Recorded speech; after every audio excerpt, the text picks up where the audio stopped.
और ये तो शुरू होते ही खत्म हो गया। आज की वीडियो में हम RS3M UV कोटेड वाले वर्जन को सेटअप करेंगे, रिव्यू करेंगे, सब कुछ इस वीडियो में करेंगे। एक्सेसरी बॉक्स में हमें एक स्क्रू ड्राइवर और एक टेंशनिंग टूल मिलता है। ये है हमारा मेन ट्यूब। यार फिलहाल बहुत लूज है, सबसे पहले इसकी टेंशंस करनी पड़ेंगी, टेंशनिंग। ये रही मेरी टेंशंस, काफी टाइट है बट स्टिल फास्ट है। और अब बारी है कुछ ल्यूब्स की।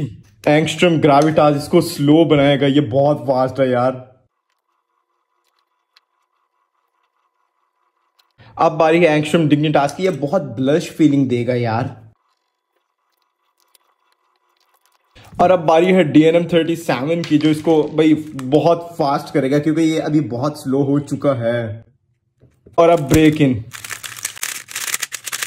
और भाई साहब ये हो चुका है फुली सेटअप। मैं सच बताऊं तो यार स्पॉइलर अलर्ट, ये मेरा मेन बन चुका है। बहुत स्टेबल कंट्रोलेबल क्यूब हो चुका है क्योंकि हमने इसमें एंगस्ट्रॉम का सेटअप भरा है। इसमें स्प्रिंग नॉइस थी तो मैंने इसके कोर को वेट 5 से भी ल्यूब किया, जिसकी वजह से इसकी स्प्रिंग नॉइस काफी हद तक खत्म हो गई है। इन शॉर्ट ये मेरा मेन क्यूब बन चुका है। और अब बारी है इस पे एक सॉल्व की।